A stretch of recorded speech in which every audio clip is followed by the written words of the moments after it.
Hi, this is Lucy, your clarity coach, and this is Tuesday Talks at 3. Welcome to the Lining Up 2024 series.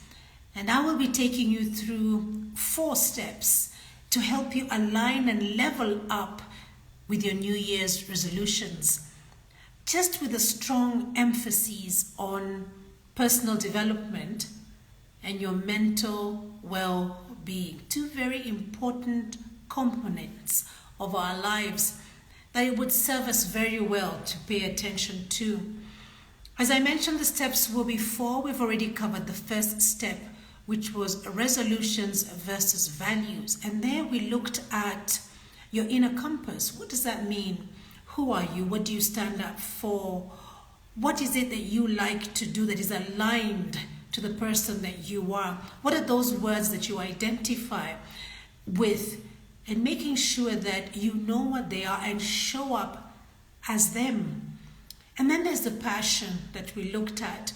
What is your passion? What is that one thing that you can do for free? Just show up and do it and don't even think about getting paid. So being able to unleash that passion. Now, using your values, your passion, and then knowing where your purpose is coming from so that you can have purpose-driven New Year's resolutions. That was our first episode. Today we're going to be looking at mindset and compassion, 2 very important components also, and I cannot wait to take you through it and just see what your take is. The 3rd step is relationships versus connections. As human beings, we are not islands. We exist best with others around us. So how is that going to help you line up your 2024? You don't want to miss our next episode. And then we bring it to a beautiful close by bringing in time versus accountability. Just to know, what are the outcomes? What are we seeking to achieve? What is that objective when we claim our New Year's resolution? And therefore, those are the 4 steps that I will be taking you through. Just click the request to join right there for a chance to engage me on a one-on-one. In this episode, we seek to understand what it takes to bounce back. What does it take to bounce back? And the question then begs, have you ever forgiven yourself? That's the question for the day. Have you ever forgiven yourself? And a follow-up question would be, how did you do it? I guess there are many other follow-up questions after that. But for today, we're looking at just answering that basic question. Have you ever forgiven yourself? And how did you do it? Share with us here on the thread for us to have that opportunity to sample some of your answers. However, you may click the request to join so that you have an opportunity to have a one-on-one with me here. So let's consider some 3 steps that I have chosen for today's session. The first one is mindfulness. Exploring the benefits of mindfulness. Mindfulness can lead us to a greater self-awareness and self-compassion. That's the word I'm looking for. Self-awareness and self-compassion by helping us to identify and recognize negative emotions as they arise. This is key, because if I was to ask you, anybody was to ask you right now,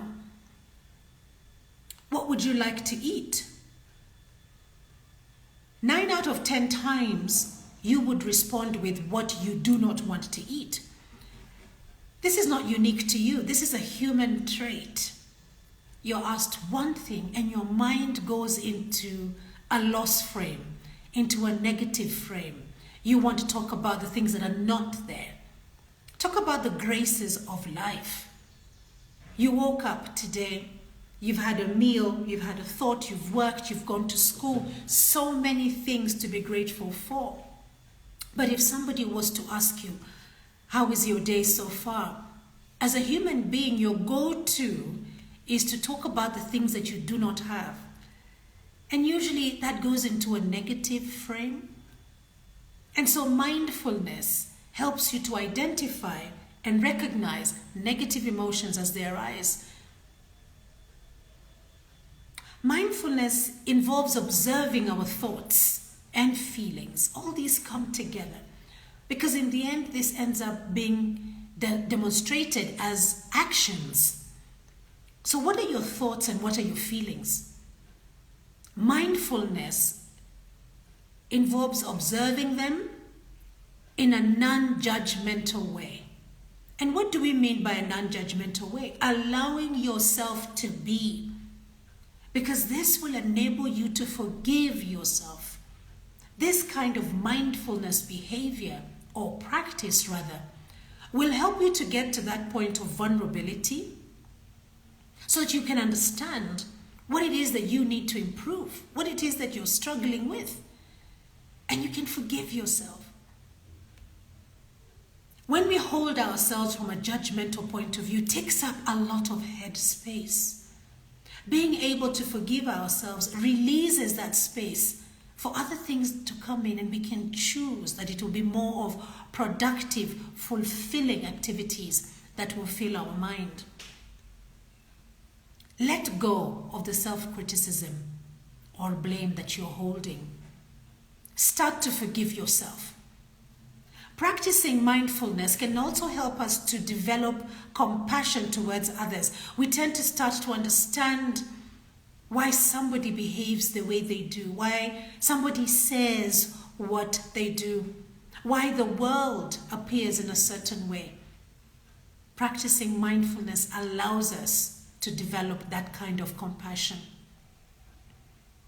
And it stops us, or rather it checks us from reacting negatively or feeling resentful. And that just came from you recognizing your negative emotions and your thoughts as they arise. It's a process. The question is, where is it that you need to practice mindfulness right now? What space are you in? Or have you come from, and hence now you're listening to me today? Where is it that you need to practice mindfulness today? Just being able to be aware of your thoughts and checking them. Making sure that it's not judging of self. By choosing to cultivate forgiveness of self through mindfulness, we can experience a sense of peace, a sense of calm towards ourselves and towards others, and promoting our overall well-being. It is a way that we can show up today in the world. There's a lot of angst in the world today. There's road rage if you're a driver. There are wrong words that we use to the next person, even to ourselves. And I say wrong words because they're not words that are uplifting others or yourself. That negative self-talk does not serve you at all. And this all comes from the opportunity to practice mindfulness. So start with practicing mindfulness with yourself in this coming year, and then apply it to others. So the question then is, or the question today is, have you ever forgiven yourself? And the follow-up question is, how did you do it? And I'd love to hear from you. An opportunity for you to click the join here and come on to the screen with me, and let's engage on what it is that you have done for yourself and how it has impacted you so positively that it's going to benefit somebody else.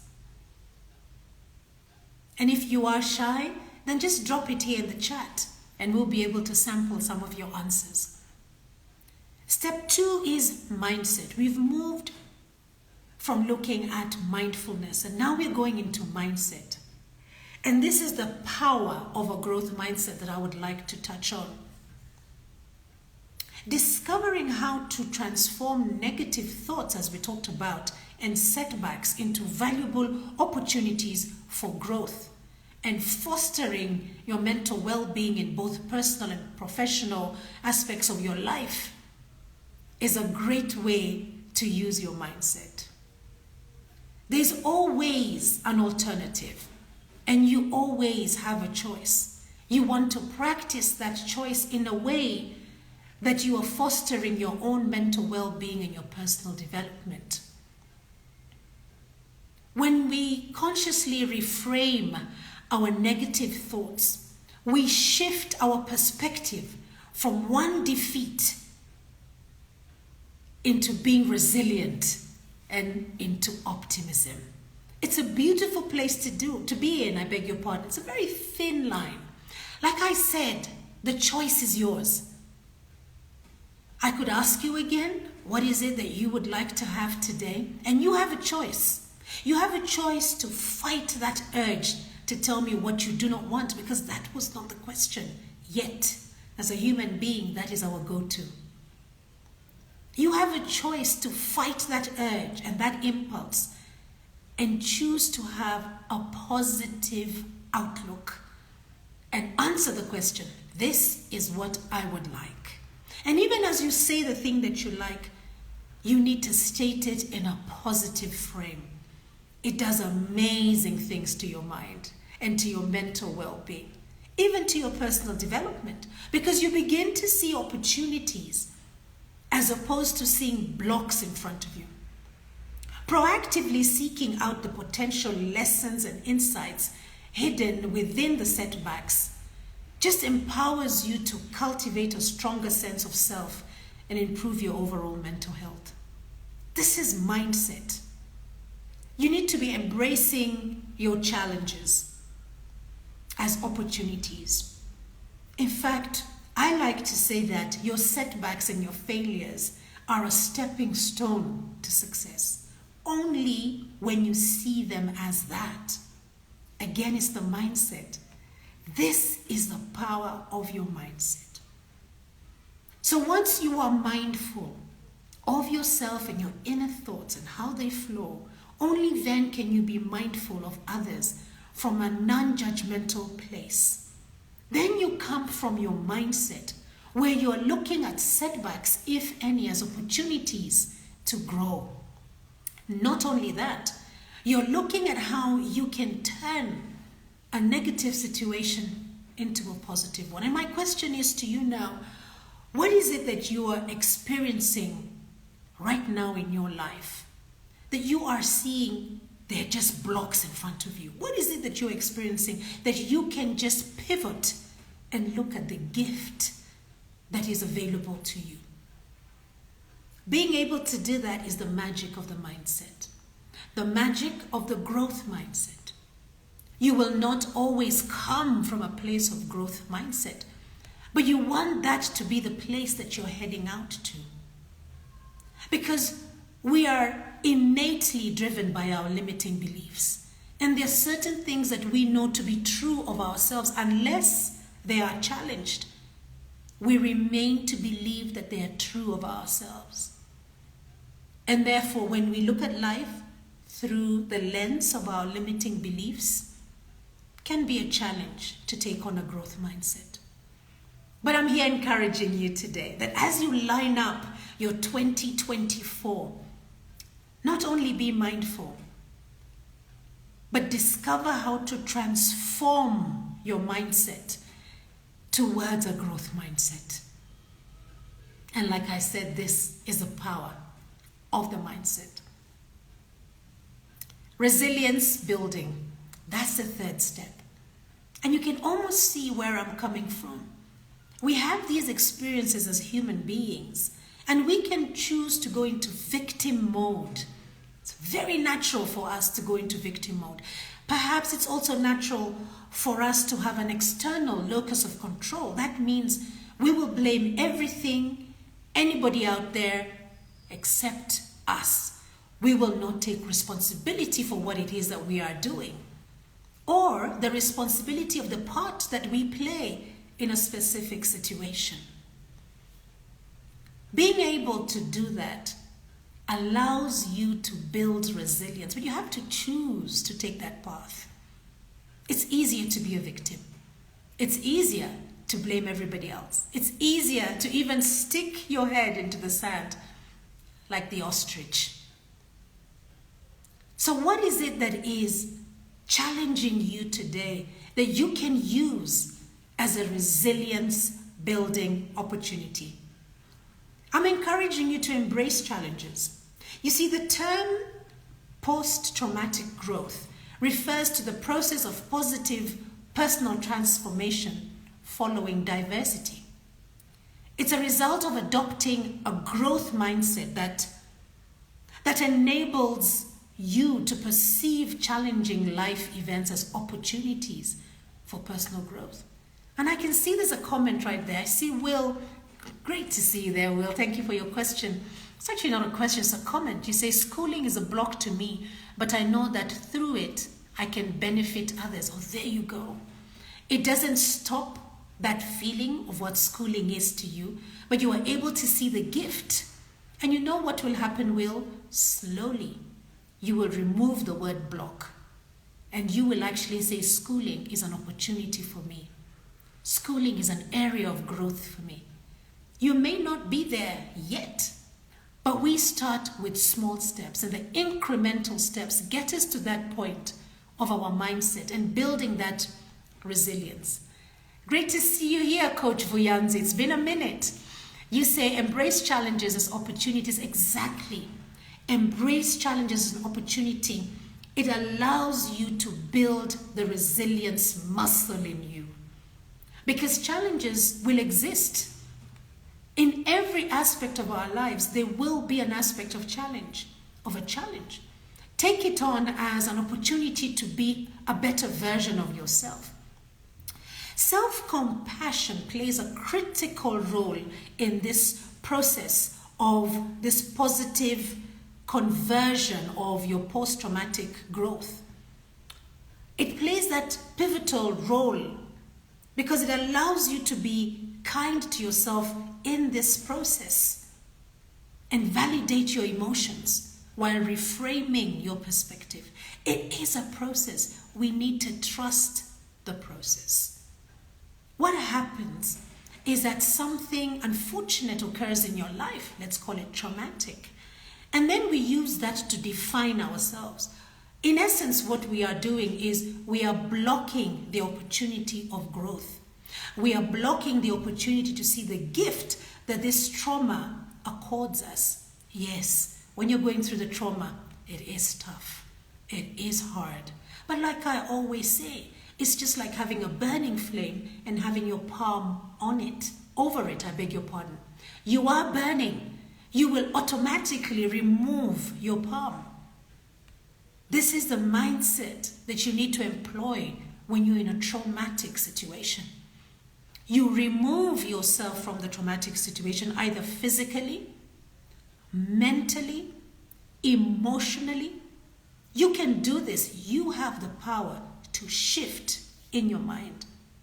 Developing a positive outlook through self-compassion fosters resilience. And like I said, it is a critical factor in the post-traumatic growth. The power of the growth mindset and compassion can lead to a better understanding of oneself and a greater self-acceptance. The end goal is for you having a fulfilled life, managing what is around you to the best of your ability. Well, those were the 3 tips that I had for you today.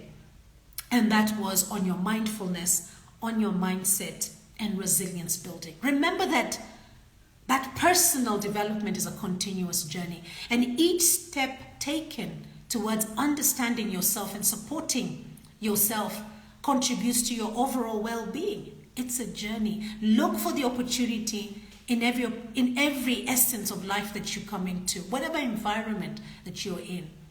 So the question of the day was, have you ever forgiven yourself? We're talking matters compassion. Have you ever forgiven yourself? And the follow-up question was, how did you do it? Well, some people write letters and mail these letters to themselves. And that is their journey of forgiveness of self. Others forgive themselves daily in front of a mirror. And there are others also who bring in a third party. And when they're with the third party, they articulate forgiveness of themselves. Have you ever forgiven yourself? And how did you do it? Something for you to reflect on today. So my question then to you, and many questions today, it seems, what will you do differently as you line up your 2024 and as you go into it? I hope that whatever it is that you choose, compassion and a growth mindset will be part of that journey. Here are the 3 takeaways for you today as you continue to prepare yourself. There's another 1 month to go or so that we can just step into the new year. The first takeaway is be mindful of your inner talk. Number 2, choose to reframe your negative thoughts. And number 3, identify actions that enhance your mental well-being. The recording of this episode will be available on our YouTube channel, LMC Consultancy, by this evening. Hop on there and subscribe for updates on our sessions. Our social media platforms also are alive. You're on one of them right now, and we have great tips here for you on personal development and mental wellness. Find us on Instagram here, find us on Facebook, find us on TikTok, on LinkedIn as Lucy, your clarity coach. And while you're there, just look out and sign up for the Black Friday offer. And that'll be on the 24th of November. You need to look out for it, but in the meantime, you can sign up, register yourself for the 24th of November. We are offering up to 75% off our masterclass on procrastination. Procrastination, which is a stealer of time. Our next episode is going to be for you to ensure that, again, you have lined yourself up for that November 24th Black Friday offer. Are you interested? If you are, just drop me. I am in right here now, and I will reach out to you. Look out for relationships versus connections. You don't want to miss this, because as human beings, we don't exist in an island. Let us help build one another. And until then, be kind to yourselves.